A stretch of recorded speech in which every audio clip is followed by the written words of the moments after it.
you. My goodness, what a turnout, incredible. Unfortunately, I was one of the sad people that didn't put their hand up just now. This is the first time. I admit I've come here to the Museum of Brands and I can't believe the gem that we've got right here in London. It's just amazing to be down there, walk through those beautiful little passageways and see how branding and advertising has evolved over the years. And I hope you will find something interesting in what I'm going to talk to you about today. I'm conscious that I'm coming to you from this little logo you might have heard of, BBC News, although I need to kind of clarify exactly which bit of BBC News I'm at. I believe there's 20,600 people at BBC and they're spread all across the world. And there's quite a lot of different divisions, and I work for a specific division called BBC Global News. And what we do is we take that incredible BBC News product and we take it internationally. So we look after a channel called BBC World News Channel, which you will find in 200 countries around the world. If you ever travel and go to a hotel, you might see BBC World News there. You'll see some familiar presenters that you might see here in London. You'll see some others as well. And we also look after a website you can't get here called bbc.com. So if you go to bbc.com and press enter, it's going to switch you to bbc.co.uk. Now, why does it do that? Because BBC outside the UK is a commercial entity. Something's got to pay for it, and it's not your license fee. Thank goodness.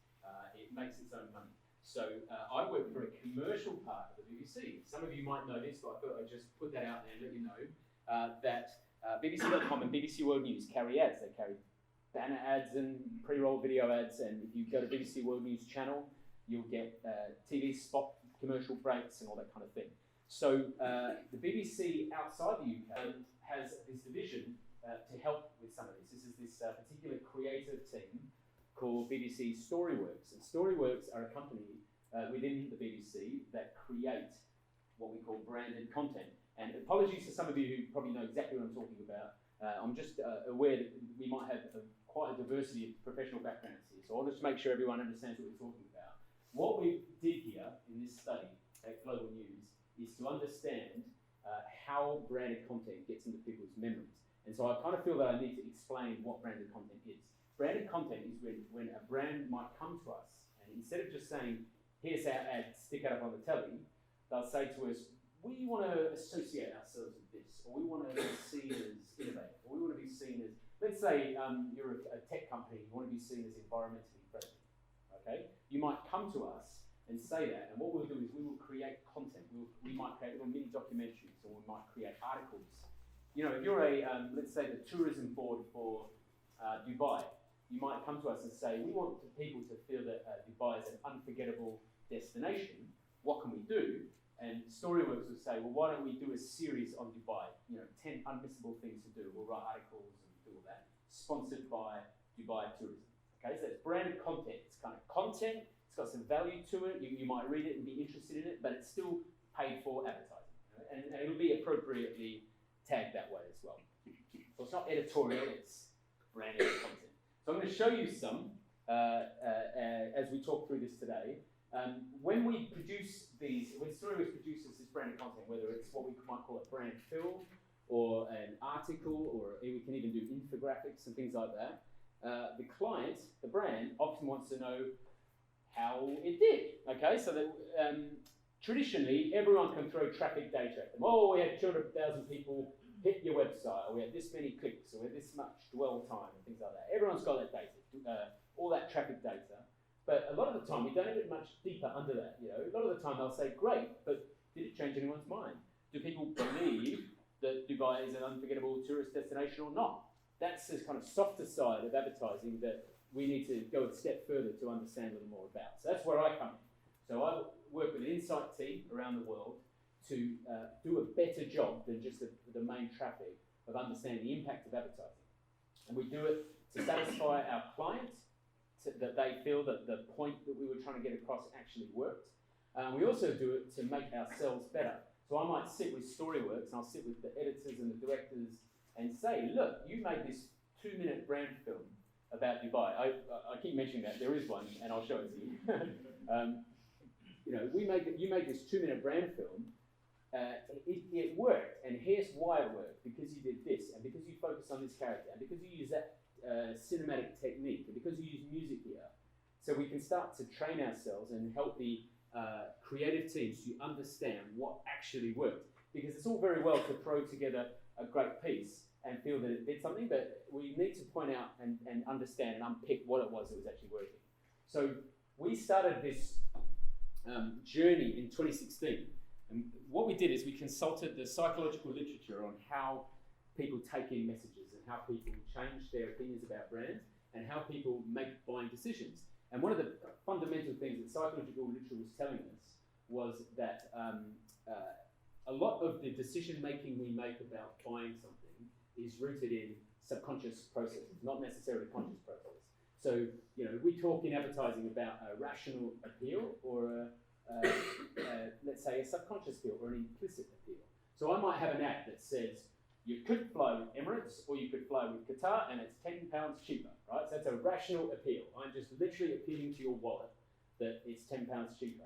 Advertising often doesn't do that. And when it becomes big, high spend brands, they will like to appeal to all sorts of different things, not just your wallet. They'll talk about what the brand stands for. Is it a premium brand? I sometimes talk about, to put this in just the right context, you know, we all probably think that we're incredibly rational beings. You know, think about, you know, a time you might have bought a car or a time you bought a stereo. You probably think that it was an incredibly rational set of things that you went through in your mind that caused you to make that decision. So let me take you through a little story now, and we'll see how you feel about it. Let's say you're in the market to buy a car, and you like German cars. Okay, so you've got it down to what we might call your consideration set, which might be, let's say, BMW and Audi. Okay, you've got two German brands, and those are the two that you would consider. So you're going to go down to the car yard, and you talk to the guy, and you drive them, and you look around a little bit, and you look at the spec sheet, and this one's got leather trim, and that one's got, you know, alloys, and here's the finance options. Eventually, you make your choice. If I come to you as a researcher, as you're driving out in your whichever one you chose, and ask you, why did you buy that car? You got down to two, why did you choose that one? You'll probably hit me with a whole lot of very rational reasons. You'll be like, oh, well, the finance was better, it had the leather seats, it had this, it had that, okay? What you may not know is that what you were trying to do is come up with reasons why you made that decision, but you actually don't really know why you made it, because the decision making started years before, when you were exposed to advertising and marketing around that brand that told you about what that brand is all about.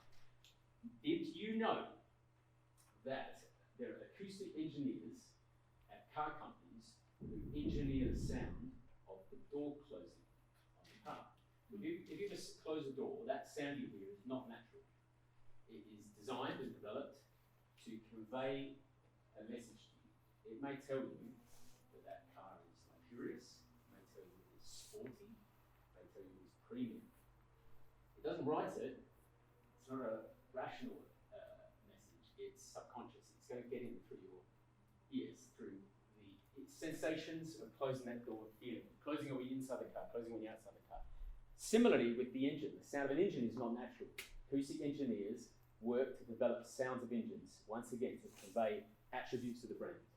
Why would they do this? Why would they do this? Because, as it may happen, me sitting in my little BMW that I've just chosen over oven, I might have actually made that decision because of the sound of the door closing, the sound of the engine. But when you ask me, I can't tell you that. I can't express that because my logical mind is trying to come up with a reason. We call this post-rationalization. And it's a real problem in market research as well, because we often survey people. Why did you do this? What do you think about that? And we don't know, what we don't appreciate is a lot of it's going on under the surface. So our psychological literature was telling us actually the emotional impact of advertising is very important, not just the logical impact. And I'll just say one more thing. I can't remember where I read this. I might pretend that I said it, but I didn't. But I read it somewhere which said that this difference between our kind of subconscious doing all this decision making for us and our mouth trying to come up with reasons, this post-rationalizing. Someone said it to me shortly after Trump took office, and they said, it's like your brain is the White House, but your mouth is the press secretary. Trying to come up with reasons why Trump did this or did that. So we developed a tool called the Science of Engagement, which was a way, what we wanted to do is these brand films, we wanted to look at the subconscious impact of those brand films. So we wanted to measure the emotional impact of them and to be able to correlate that. To find a way to correlate, if this particular brand film has a great emotional journey that it can take a consumer on, that's great, but it has to have a benefit for the brand. And sometimes the brand is not actually in the film. You know, I'm going to show you a few, but there was one that we pilot tested, which was for Huawei, the Chinese mobile phone brand. We did this in 2017. No one knew who they were back then. We were calling them "Who are they?" around the office. Everyone knows them now. You know, they wanted to be seen at the time as being environmentally responsible. So we did at Storyworks produced a series of films on amazing people out there in the world doing incredible things for their environment, brought to you by Huawei. So it's like they produced the series, right? So these were very emotional, gripping stories. Young girls who had in Bali who had figured out a way to convince all the retailers in their town, their little village, to switch to paper bags instead of plastic to save the beaches and things like that. So you could really see an emotional response, and you could see that we had to show that it would change the implicit regard for Huawei being seen as environmentally responsible. Because what's the point if you can take people on a wonderful magical journey, but your brand doesn't benefit? You know, that was really what they wanted as their end goal. So what we did is we constructed basically 3 outcome measures. One was facial coding. So some of you obviously will be familiar with this. This is a way that we can use a laptop like this, which has a webcam. We can show the film on the laptop and use the webcam. Will run a program that will identify eyes, the corners of your mouth, where your nose is, and it will track second by second how your face changes as you watch it, and we can run it internationally. So I'm going to show you some examples where we've run 500 people in 5 countries, let's say, and being able to show that North Americans responded, their emotional state was this, whereas those in Singapore felt this way and that way. Really fascinating when you start to think about the regional differences. So this is just our very basic, if we can call it that, measure, second by second, of emotional response. And I'll show you what the data looks like. We also had this, just because we could, eye tracking. What are you looking at? You smiled, great, but were you looking at the guy, were you looking at the girl, were you looking at the dog? What was it? It helps us interpret the emotional response and provide some meaning to it. And the last one is that very important, bringing it back to the brand. So it's all very well that we had this, when we think about Huawei, we had a great emotional response and people looked at the right things, but did Huawei benefit? Well, we need something to prove that as well. So this is a psychological test. Some of you might be familiar with it, called an implicit association test. You can do them online. They're terrifying because you can't cheat them, because it is a psychological activity that gives you things to do, and you have to do them, and it changes the order, and it changes the time, and it measures how long you take to figure something out and respond. And it's done in psychology to figure out answers to questions people don't want to tell you, like, do you have, are you racist? You might say, absolutely, I'm not racist, but if you do the test, you might find out you are. It's terrifying. We use it for very benign purposes. We just want to see if you like our ad. Much easier that way. So here we go. This is the Huawei piece. These are the 2 girls in Bali. What we were doing here, this is our test back in 2017 when we first did this. This is second by second with fear, surprise, and happiness. You can see interesting shifts of emotions as particular things were going on. And then we see this great positive emotion just as the brand comes on screen. Surely that was a good thing, And so we start to get our heads into this world and try and understand what we're learning here. And we packaged it up into this product that we still use to this day. In fact, I'm putting together a report just today that's due tomorrow for a big airline that I probably can't tell you about right now. Here are our implicit scores. So the 2 that they really wanted to deliver for Huawei. I'm allowed to show you this stuff. This is real data that really went to the brand. Because we piloted with them and they loved it, they said I'm allowed to show it to people. So this never happens. It's amazing. It's the real stuff, guys. Soak it in. So this is environmentally responsible. So this is, if you can read over here, there's quite a lot of maths in measuring the speed at which someone will say, yes, I believe that Huawei is an environmentally responsible brand. Some of you might have heard System 1 versus System 2. We talk about that a lot. It's a similar thing. It's your automatic response versus your considered response. So implicit, this subconscious association is considered System 1 or considered a quick automatic response. Huawei, are they environmentally responsible? Yes, they are. You don't have to think about it. That's basically what it is. And we could see that at the time, and this was early 2017, only 3% of our consumers that we were testing in these particular markets around the world, we didn't use the UK, this is an international ad, so positively associated Huawei with being environmentally responsible. That went to 12%. Might not seem like much, but that's in marketing parlance, that's a 275% uplift, which is actually great. And then we use eye tracking to interpret what's going on. So we would understand, we'd start to align basically some of our emotional scores with what was going on the screen. So for instance, we found that this girl was particularly engaging in the way she would talk and things like that. Whenever she had these big close-ups of her face, we were getting an emotional response. And what was interesting to us was fear. You saw fear before. You probably think, why the hell are people showing fear on this thing? That sounds bad. And actually, no, it was really good. It was the fear of the environment and the situation that these girls were in. And at the time we went and looked at those fear spikes, they were at the time that the girls were talking about pollution on the beaches. And the eye tracking showed people looking at the glass on the ground and things like that. It was really amazing. But in the end, heightened the emotional response, which actually helped that association with the brains once again. Okay, what the hell has this got to do with memory? I came here to talk about memory, you guys say. Well, I just had to give you the background. Let's fast forward to now. We took this understanding that the emotional impact of content is important and that it can have it actually really does have a beneficial subconscious impact on the brand.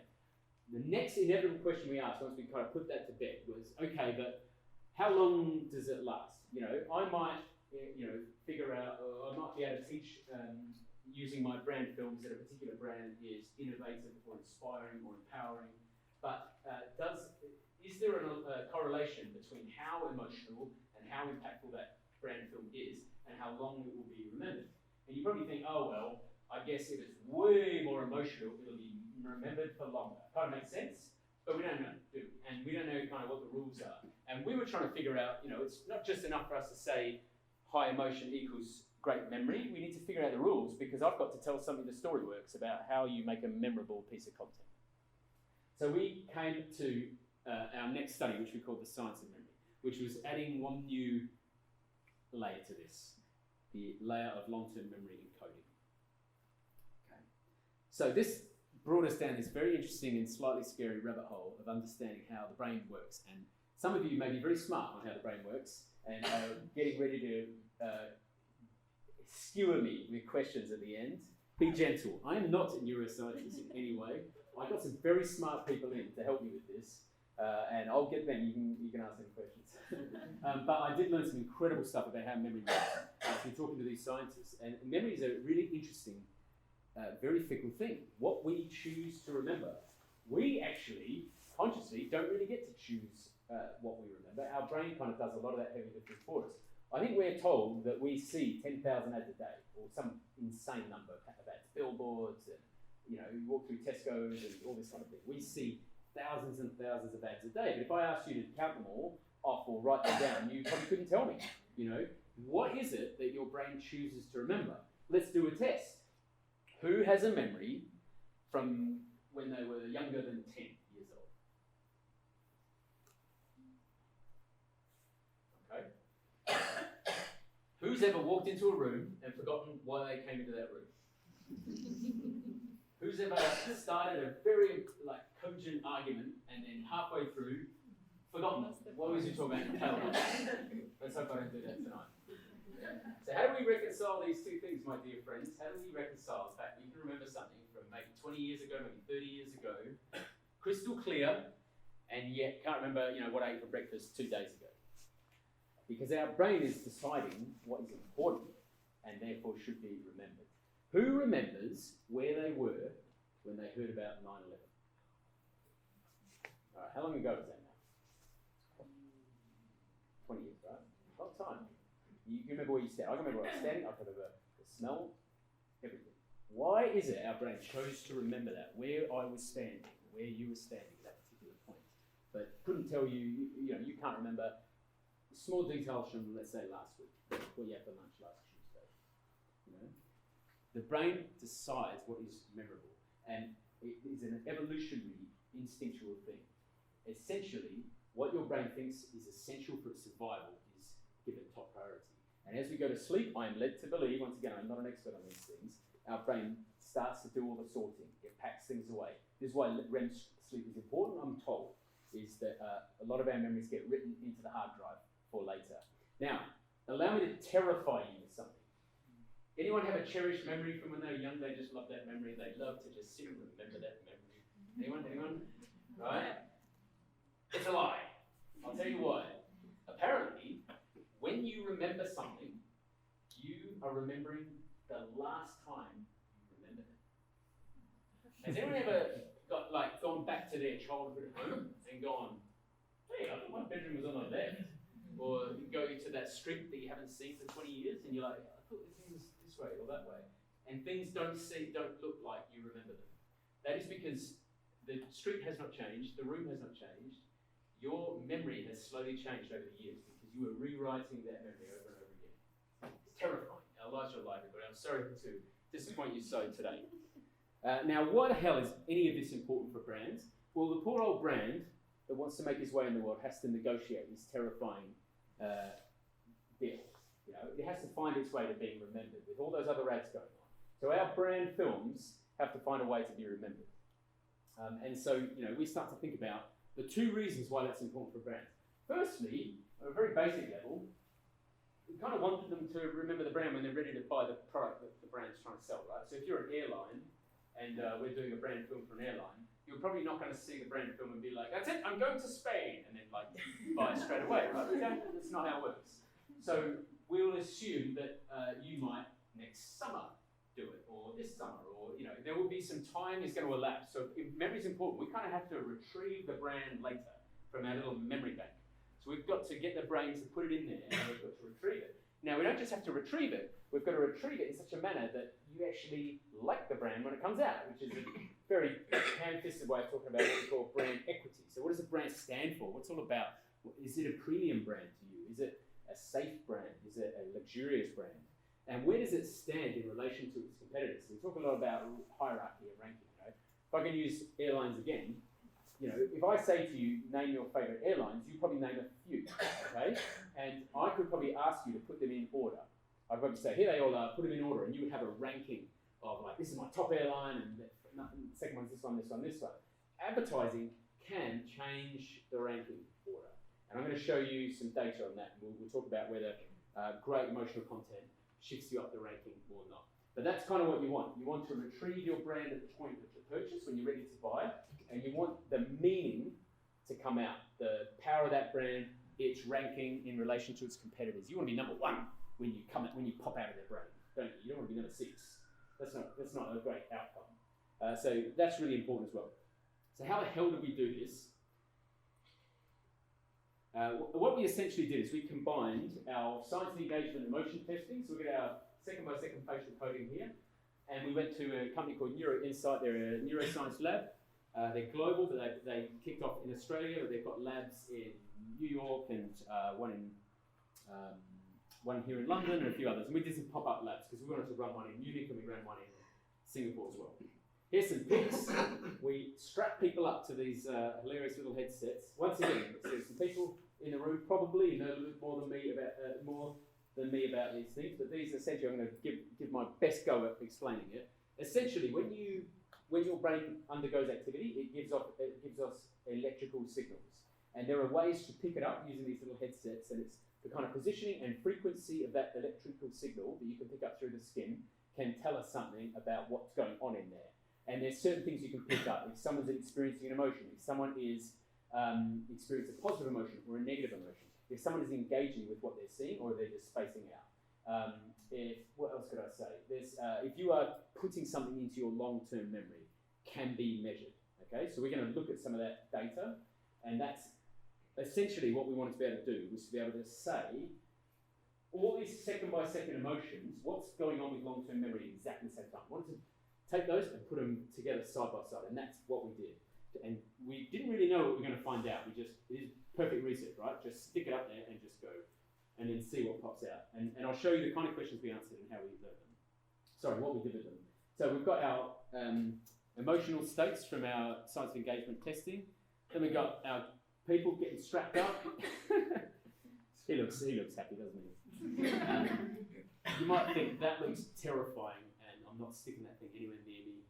Apparently, it's no more terrifying than a Bluetooth headset.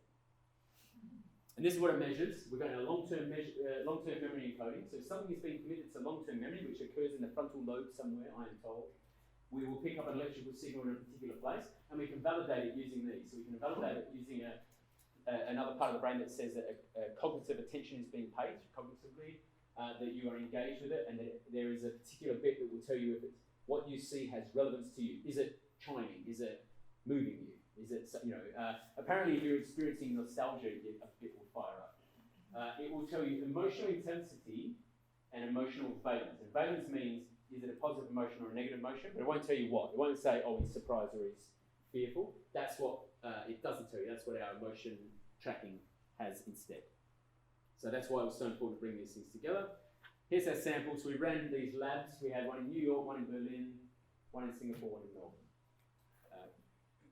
Because that's how we roll. And we had to go and get some films. So these are the 6 that we used. And I'm going to show you some bits. This is DHL. They're the kind of FedEx style packages and e-commerce solutions. They're a German company. They're a beautiful little brand film about a musical instrument store that went global using their products. Korean Air. This is Dubai Tourism. We're going to watch a bit of that one. This is Seychelles Tourism. We'll watch a bit of that too. This Rocky Mountaineer. This is a train that goes through the Canadian Rockies. Watch a bit of that. No, we won't. Sorry. We'll watch a bit of this one. Mini. This is everyone's like, oh, I want to see that one. No. Mini. This is the car brand, and that was done in Australia. That one we're going to watch for sure. All right. So I'll show you a little bit of Dubai Tourism and a little bit of Seychelles. Once again, these are not ads in the classic sense. This is a piece of branded content. So this is a story, a personal story of an entrepreneur who brought his cycling shop to Dubai and made a success of it, okay? Now, obviously the implication is that Dubai is a kind of place where your dreams can be made, if you come and invest there. That's the kind of what we're trying to pick up. And Seychelles Tourism, what do you think they're trying to get you to do? Come and enjoy the Seychelles.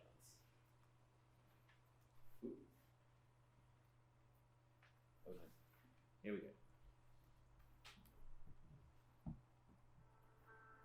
We're here 15 years in Dubai. We came here to start a bicycle business, and it has been quite a successful story.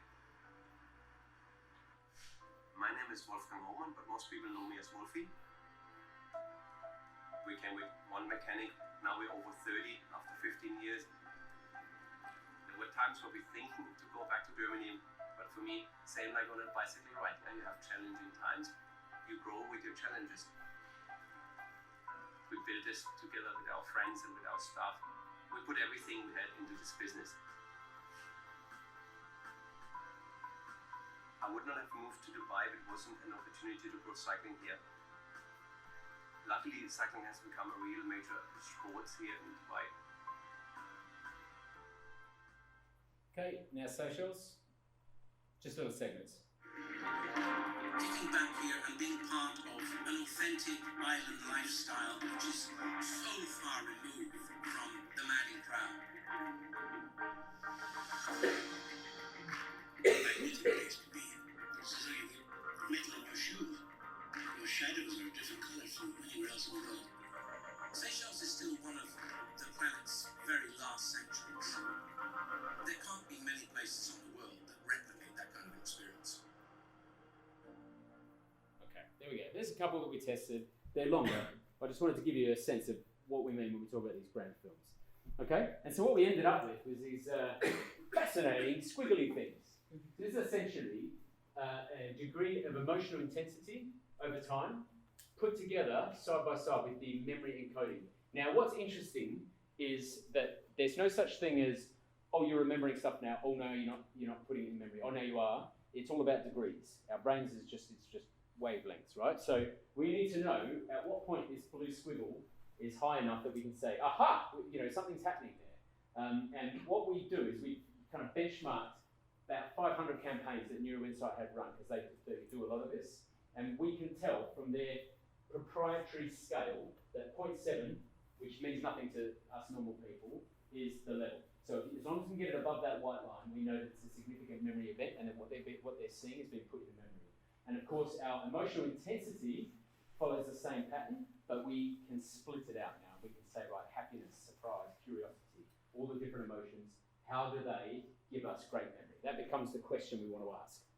So I'll show you a couple of little good old classic metrics, just to show you that we did put some kind of traditional measures behind this as well. One of them, if I take, we did this with the travel industry, 4 of the brand films were about travel. So there's our boy in Dubai, there's Seychelles, and Korean Air, that's airline, and Rocky Mountaineer, that's train companies, their travel. Across, if we would look at how this works, how brand films work in the travel industry, we can see that there was a 78% uplift in consideration of the brand on average across those. Okay? And as I mentioned before, there was a change in the ranking position, so that brand equity, where my brand stands in relation to the other brands in that set. Five positions, basically from 5th position to 1st. So really, really powerful. That's on average. Now you might think, well, I'm not going to go to Seychelles just to saw that. Sure, but we're talking about lots of people, and we're talking about over time, and we're talking about lots of different countries as well. On average, it moved 5 percentage points. And we also saw that at key brand moments, for considerers of the brand, there was a higher strength of memory encoding, 15% higher. So there was a relationship between how much you commit to memory when the brand comes on screen, and how likely you were to say that you would consider the brand next time. So I would consider buying a mini car for my next car purchase, or I would consider going to Seychelles for my next holiday.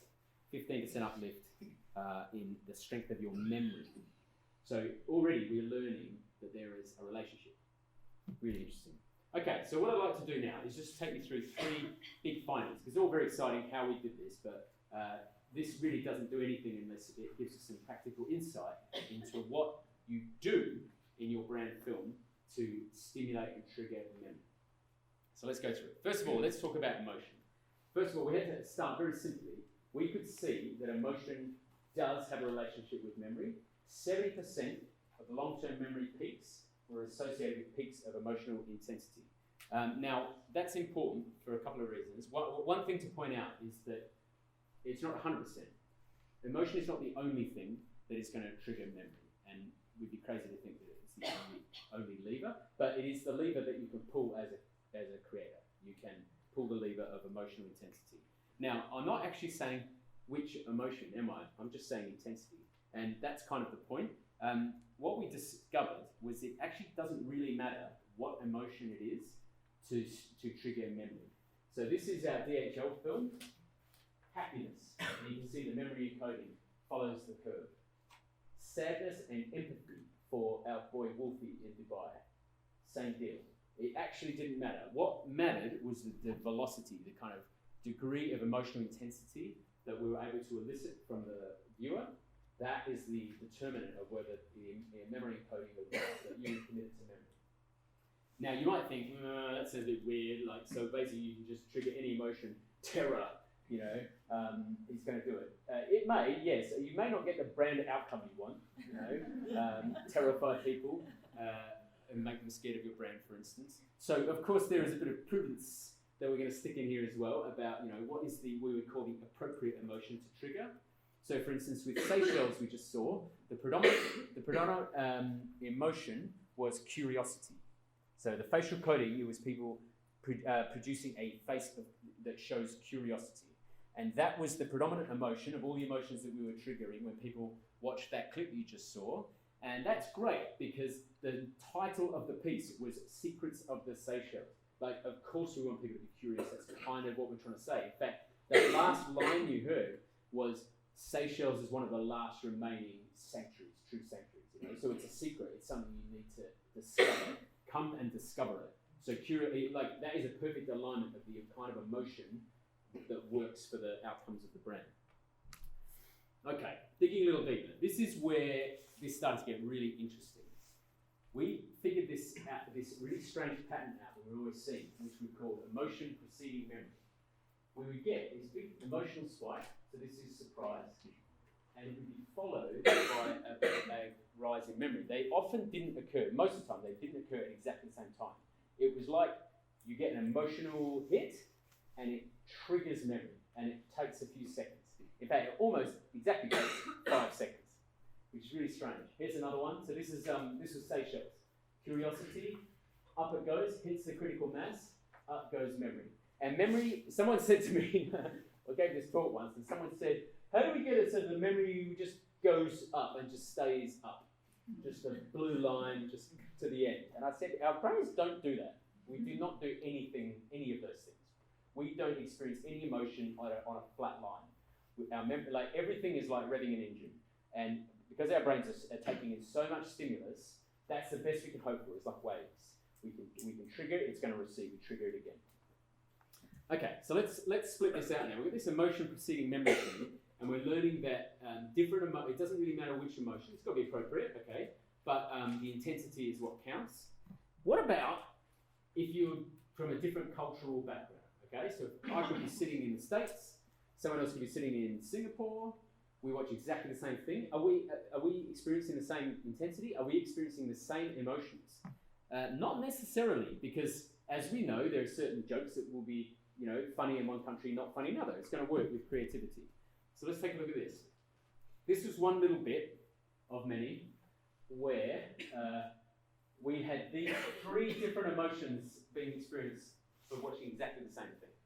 So the American viewers, when they saw this particular, 25 seconds of one of the brand films, the Americans were sad and empathetic. The Europeans were happy. The Germans were happy. And the Asia Pacific, so the Singaporeans and the Aussies, were surprised. And you're probably thinking, I've got to know what this was. I'll give another talk one day on what exactly was going on there. It's rather complicated, but it was real. It was real, but it had a lot to do with, I'll just say, it had a lot to do with where the brand was located. This was for Rocky Mountaineer in Canada. So for America, this was very much about, it's right there. Like, I didn't get enough holiday. I never even know I could do that. I could take a train through the Rockies. Like, that's sadness and empathy. I don't get enough holidays in my sad American existence, right? And the Europeans are like, oh my God, did you know there was a train in the Rockies? We could do this like next summer or whatever. And Asia Pacific was similarly quite shocked because our geography is terrible in Australia, I can tell you. What was interesting though was that they all experienced different emotions. Didn't matter. Memory was triggered each time. So each single one of them, despite the fact that they were triggering different emotions, because the intensity was there, we were getting significant memory peaks. Okay, that was our finding number 1. Let's talk about finding number 2. How do we fine-tune this? I started asking some very dumb questions around the office, like, how many emotional peaks do you need to get good memory? That's a very sophisticated sentence, isn't it? And so we actually tried to answer that question. So take a look at this. Okay, so this is our, these are our emotional intensity peaks. And you can see, I put the line in, and you can see how many times we get it above the line. So the top one there, we shall remain nameless, had 5 emotional peaks of emotional intensity. So assume it's like a 3-minute brand film. 5 times there was a moment of great emotional intensity. The bottom one had, and we can count it quickly, 12. Okay, so it was better in terms of if emotional intensity is your goal. Now, what we did is we essentially got the memory scores of each, and we benchmarked them against those 500 campaigns that had been memory tested previously. Okay, and what we're trying to figure out is for the peaks that you get, for instance, the 5 peaks, where does that put you in terms of memory performance on a scale? Are you top 10, top 20, where are you? Bottom 2? And what we found was that if you had 5 peaks, you're in the top 46%, right? So you're basically above average, just by a little bit. Top 46 percentile. However, if you had 12, you were in the top 18% for memory. So this is 12 emotional peaks, really high memory scores against global database. Okay? So what we're learning here, ladies and gentlemen, we're learning that frequency is important. Get above that line and do it more often. Now you might think, so we need to hammer people with emotions and just emotionally exhausted? Probably not. Once again, we've got to do a good job of this so that people are suitably engaged. But getting them up and going is important. And the next inevitable question we wanted to ask was, okay, so what do we do here? Do we start slow and build ourselves up to some kind of wonderful crescendo, some like big musical ending where all the emotion is there, or should we start early at the front, peak in the middle? Let's learn about pacing.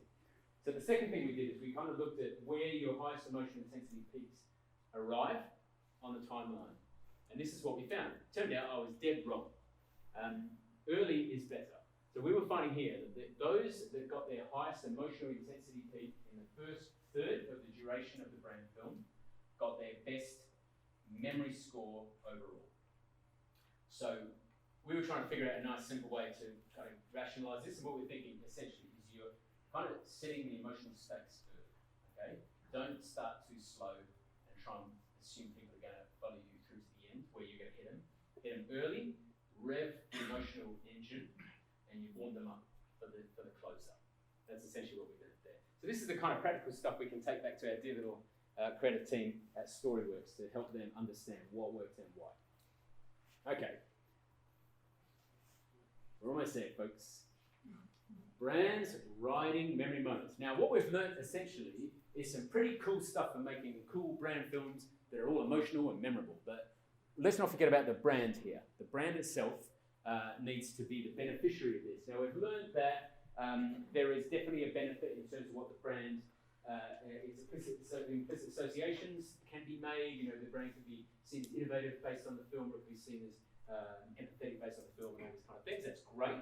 But what about memory? Is the brand more remembered because of what? Because of the emotional intensity? Because of the positioning of the brand? Because the brand is in the film or not?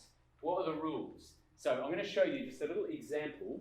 So this is from the Mini car brand. Okay, you're going to meet this pretty cool girl. Her name's Jacinta Leon. She's a Chinese director living in Australia with a glorious Aussie accent, stronger than mine. Don't be put off by that. She is an art director, and she was the art director for Mad Max Fury Road, the movie, which is an absolutely crazy movie, right?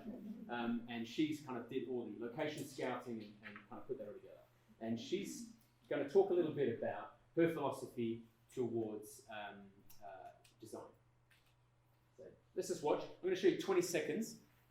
Then we're going to break down what happened when people saw this 20 seconds. When I was in architecture school, one of the things the lecturer told me, which has stuck with me ever since, was that design is a journey, not a destination. When you're on the road of designing, becoming lost is not a bad thing. I prefer to say it's a detour, but you have to explore all these possibilities. All right. Didn't blow your minds? Okay. There was a lot going on under the surface there that you might not have appreciated, but there was a key moment where she said something in particular. She said, one of the first things I learned in architecture school was design is a journey, not a destination. So that's a kind of hook that she hits you with here, right? Her philosophy for how she goes about her work. And what I would like to show you is how that resonated with that international audience that we put this in front of. Let's learn from it. Now, also, don't forget, we've kind of watched this little segment in isolation in a sterile environment. The character that you just met there's been opportunity to build her, right? That we haven't appreciated. So that's going to play a part in their emotional response as well. Okay, design is a journey, not a destination. Okay, so when we take a look at the data here, we could see there was a surprise emotional peak at that point, as she said. So people are exhibiting surprise, pleasure at that kind of beautiful, universal, philosophical thought. It kind of goes, oh, it's nice, okay? Now, what we did, which was a little unorthodox, is when people finished their test and got up, took off their terrifying headset to leave the room, we sat them down and we asked them a few questions. And one of the questions we asked them was, which brands would you consider when you're next going to buy or lease or hire a car? Sorry, buy or lease a car. Amongst those that would kind of thing. And so what we ended up with is, of all our thousands of people, we ended up with a group that were brand considerers for Mini, and a group that were not brand considerers for Mini, because they didn't say Mini when we asked them. So what we did is we went back to this data, which is a real pain, and we split the emotional scores by the brand considerate group and the non-considerate group. We were trying to figure out, is there a difference in your emotional response at this moment, this particular moment, based on whether or not you ended up being considered a brand? Here's what it looked like. Surprise.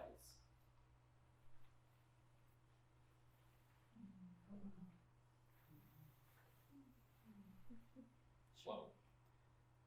Just a completely different response, okay? So those who later on were not brand considerers for me exhibited not a particular emotional response to this moment. Those that did go on to become brand considerers had a massive emotional response to this moment, okay? So once again, we're learning the relationship between the two, and we need to now understand, so what happened to memory? Okay, where does memory play a role in this? Well, here it is. Okay, so that's the brand considerate group. I'm not going to show you the non-considerers, but it was lower. So there was a memory effect, benefit to having an emotional response here. And once again, folks, here it is. Emotion preceding memory again. So we get that great emotional response. 5 seconds later, you can count them almost, the memory encoding kicks in. So the next question we ask ourselves is, okay, what is going on screen at the 53-second mark when the memory encoding is at its peak, when you're fully online? And this is what was going on. Now we can use our eye tracking. Okay? While she was driving her Mini. And as you can see, the heat map that shows where people's gaze was fixated was moving down to the brand on the steering wheel. Now, Storyworks will tell you they totally meant to do that. And I'll probably never know. But it was great to be able to sit down with them and show them how, even if you accidentally put that together, a perfect play-by-play of stimulating emotion and memory, and then your brand mode, right at the time of that memory peak. Now, I've got more examples of this. They nailed it a few times. We haven't got the time for it tonight. I didn't bring them along, unfortunately. There's one of them that I thought was a really amazing little moment, showing you once again how the brand rode that memory moment, that trigger that we were able to produce.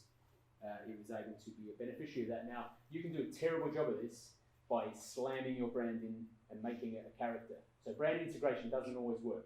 And we're very cautious. Story was very cautious about brands going, I want my brand to be right. I want my brand to be the main character. No. Let's also make a compelling story as well. And sometimes it is appropriate for the brand to be inside that narrative. Sometimes not. Some of them, the brand doesn't make an appearance until the end, when it just pops up as a logo. But if we've got emotion going on, that impact is still felt. Okay, everybody, I want to make sure I leave some time for questions. I'll just do a quick sum up of what we've learned today. So some of the key takeaways, just in terms of the emotional stuff we've talked about, was that emotional intensity is important, and not just happy emotions. Okay, so we could see that great impact for the brand didn't have to just be associated with happy stuff. It all kind of depends what you're selling, right?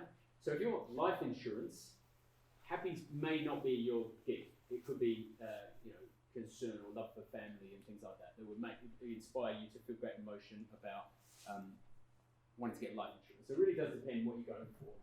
Another one I haven't talked about a great deal is this personal intimate story. So it's all very well to be able to say that, if you're Seychelles, let's talk about that Dubai one. That wasn't just about come to Dubai, bring your business here and you will flourish. It was about Wolfies, the plucky German that came out there with a passion for cycling and made a go of it, okay? That was a personal story. There was a character. He had dreams. We care about those things. These are kind of universal themes that opens our hearts, and that's what works. So a lot of the time, Storyworks will do that. Instead of just presenting information, they will create character. Although Wolfie exists, I went out to Dubai to talk about this, and everyone was like, yeah, everyone knows Wolfie. Everyone. Yeah. Apparently it's very expensive. Stories with relevance. So we saw in one of those slides that a particular moment was interpreted differently, didn't it? Different emotions, the Germans felt this way, the Aussies felt that way. So sometimes if you're producing a story that you want to go global, you need to think about how you're going to make that work for everyone. And so we sometimes talk about, you could go local, as in you could produce a series of films that kind of touch on different topics around the world, or you could use universal themes. So there are certain things, it doesn't matter where you are in the world, it's going to touch people, you know. The love between a parent and their child. Kind of doesn't matter where you come from, that's going to be impactful. And this one, I've made this phrase up, the emotional cocktail. So we saw this in a particular test that we were doing for a brand I'm not going to talk about, unfortunately, where in the film, it was talking about Italian politics, and it suddenly said, they use a very funny accent. It said, the director turned his attention to the murky world of Silvio Berlusconi.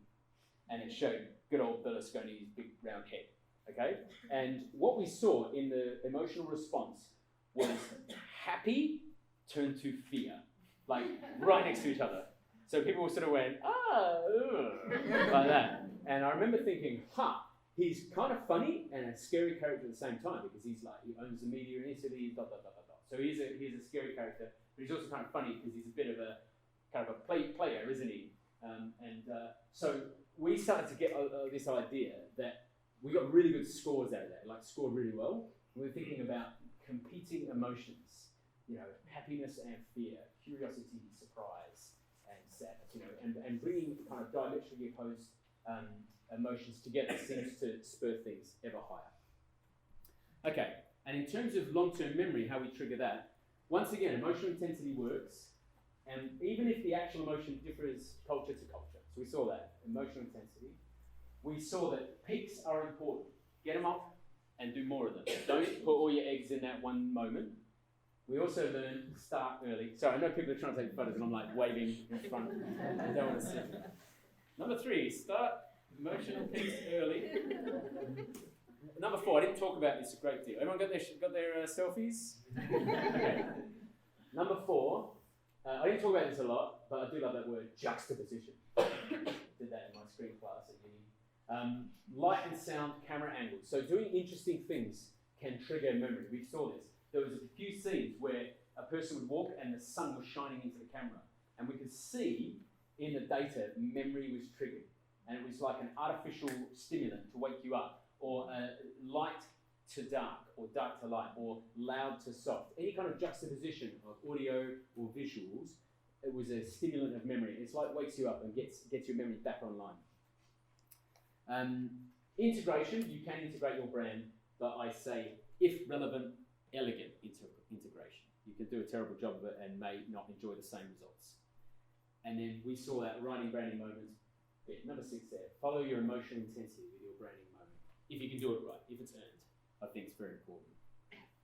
And there we go, everybody. I hope you found that interesting. That's been our journey for the last, well, that one particularly for the last 12 months. And you can download what I've just shown you at bbc.com/science and memory, although I will say that you can get that here. I did tell you can't go to bbc.com inside the UK. Pretty sure you can get that. So if you can't, I'll get lots of irate tweets, I guess, because I put my Twitter handle up there. Thank you all, and I think I've